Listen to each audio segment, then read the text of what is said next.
This is lesson 310 on oblique asymptotes.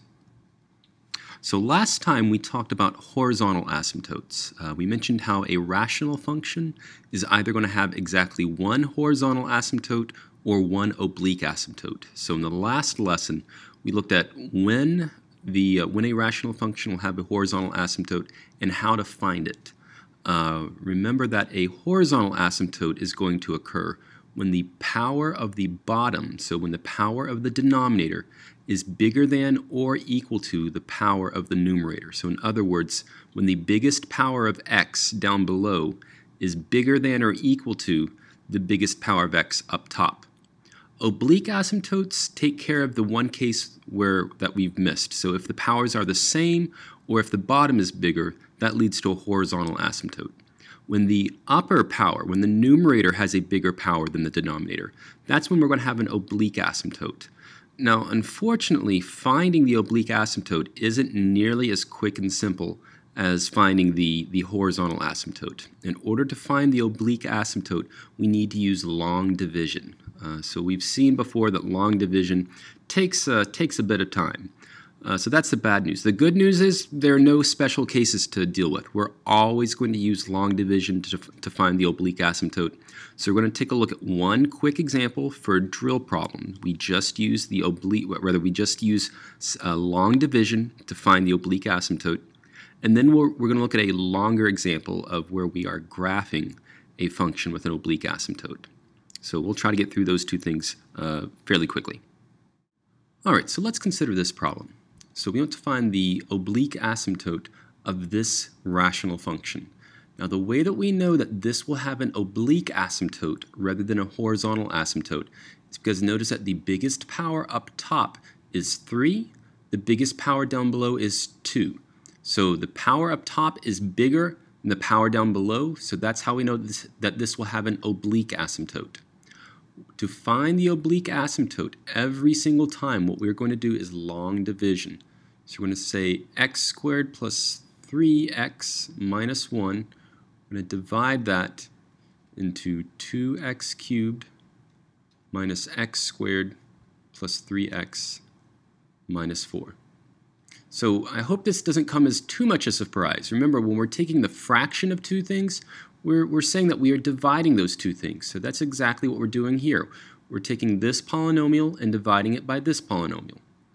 So remember, for long division, we're going to put our quotient up here and then multiply each term by our bottom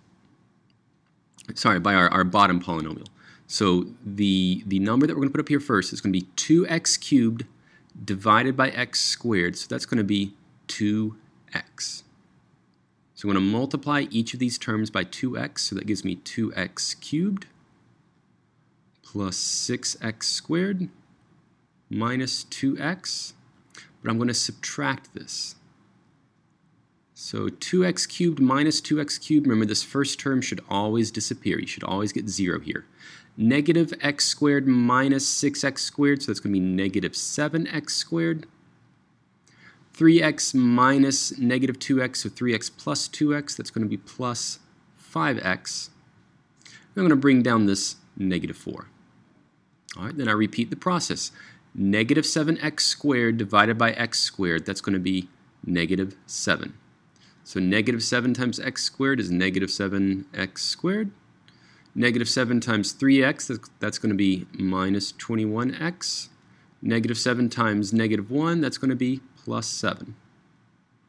All right, so now I'm going to subtract everything here. So once again, this first column should always be 0. Negative 7x squared minus negative 7x squared, so plus 7x squared, so that goes away. 5x minus negative 21x, so that's going to be 26x. Then minus negative 4 minus 7, that will be negative 11. And now I stop. This power is less than this power here, so I'm done. So my quotient in this case is my oblique asymptote. So here's our answer. Y equals 2x minus 7. Now very quickly, what does this mean? How do we know this is true? Well, when we take the quotient here, so when we divide these two polynomials, we have our quotient and we have our remainder. What this means is that our original function, our original rational function, can be written as this whole part, so 2x minus 7, plus this fractional part in some sense. So plus 26x minus 11 all over our original denominator.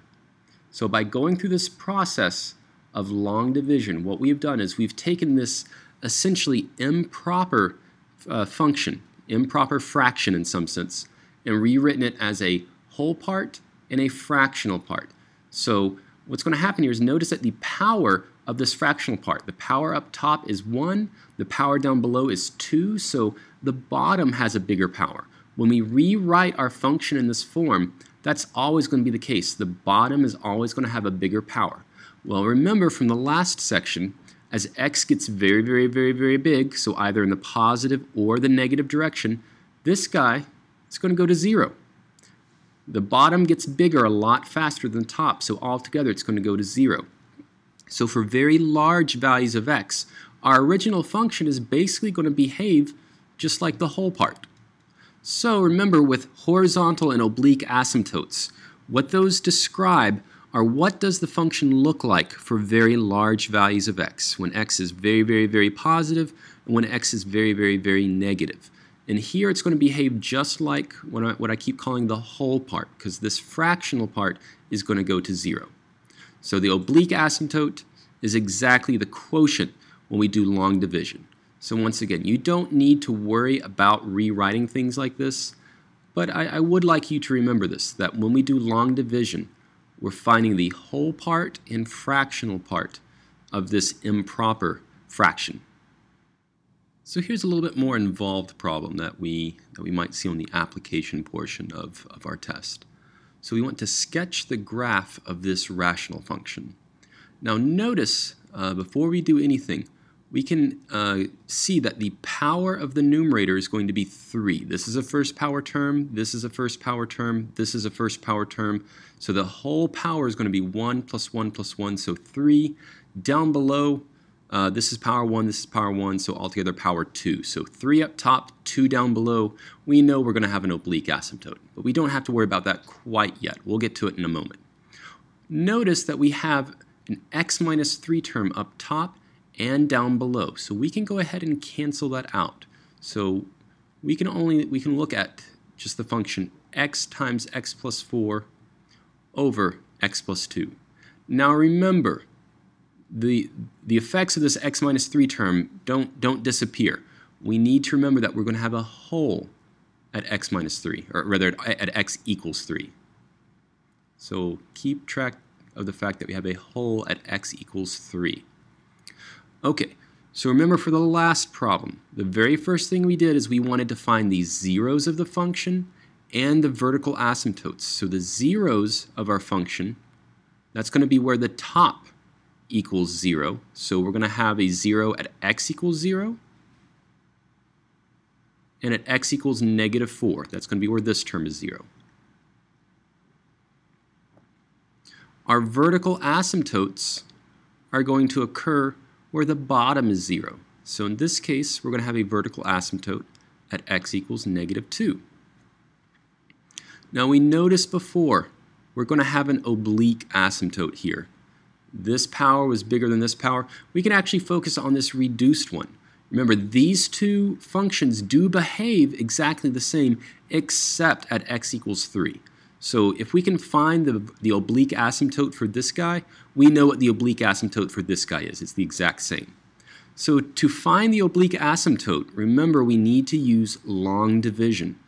Well, we don't know how to use long division on factors like this, so we need to go ahead and multiply things out. So the numerator is going to become x squared plus 4x, and my denominator just stays x plus 2. Okay, so now I'm going to use long division. X plus 2 divided into x squared plus 4x. All right, x squared divided by x is x. So I multiply everything, x squared, oh, forgot my x here, x squared plus 2x. I'm subtracting those.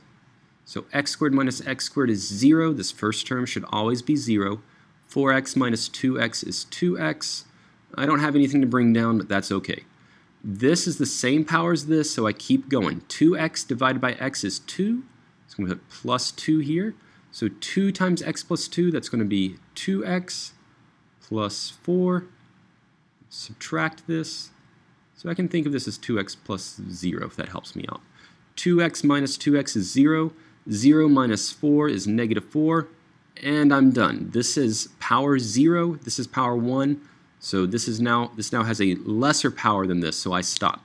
So my oblique asymptote is x plus 2. Now don't worry that it's the same thing as the denominator. That's just a fluke here. That's not always going to be the case. We just got lucky or unlucky, depending on your point of view. So our oblique asymptote, it's always going to be the quotient when we do this long division. Okay, so we've got all of the pieces now. We can put all the pieces together to sketch our graph. So 2, 3, 4. Let me just make some little hash marks so we can sketch our graph a little more easily. Oh, that's a straight mark.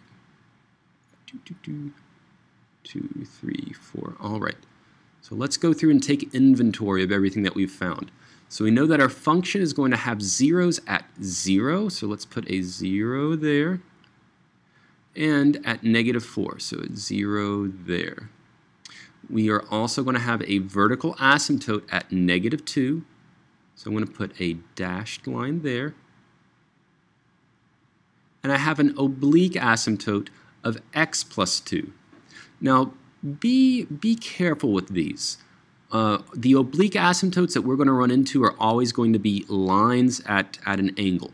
So if you need to, the easiest way to plot a line is to plot two simple points. So put in two easy values of x, connect the dots. So if you put in x equals 0, that gives me a y value of 2, so I'll put that there. If I put in x equals 1, I get a y value of 3, so I'll put that point right there. Then I'm just going to connect the dots with a dashed line.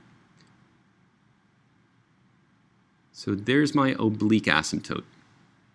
Okay, the next thing I do, remember with the last lesson, we put our zeros and our vertical asymptotes on a number line so that we could determine where our function is positive, where it is negative. So pick nice easy points within each of these intervals, so 1, -1, -3, and -5. Plug them in right here. You can plug it into the easy points after everything's all factored out to determine if it's positive or negative. Again, we don't need exact values, just if it's positive or negative. So when x is 1, this is positive, positive, positive, so altogether positive. -1, this is negative, positive, positive, so altogether negative. -3, this is negative, positive, negative, so altogether positive. And -5, negative, negative, negative, so altogether negative. Okay, so 0 to the right of 0, my function is positive, so I'm going to draw it like this. My function is going to get closer and closer to my oblique asymptote. Much like the horizontal asymptote, it actually doesn't matter if we cross it or not, but we're not going to care about that. Just indicate that the graph is going to get closer and closer to it. All right, between -2, this is where I have a vertical asymptote, and 0, I'm going to be negative. So I go down here. I'm going to go off to negative infinity as I approach this vertical asymptote. Next, between -4 and -2, I'm positive. So that means that I'm going to be approaching positive infinity as I approach this asymptote from the left. And then finally, to the left of -4, I'm negative. So just indicate that the graph gets closer and closer to our oblique asymptote. Now there's one important thing that we forgot. Remember at the very beginning, we said that there's a hole at x equals 3, so don't forget it. So where is x equal 3? It's right here, so let's erase what we put and go ahead and draw in a hole. So there we go. There's our complete sketch of this rational function. Once again, if we need a perfect graph, we're almost certainly going to have a computer or calculator do it for us. However, we need to have a ballpark idea of what this graph should look like, just so that we'll know if something's wrong with how we entered the function to be graphed, if there's something wrong with the programming. We don't need to know what it looks like exactly, but we do need to have a general idea of what this is going to look like.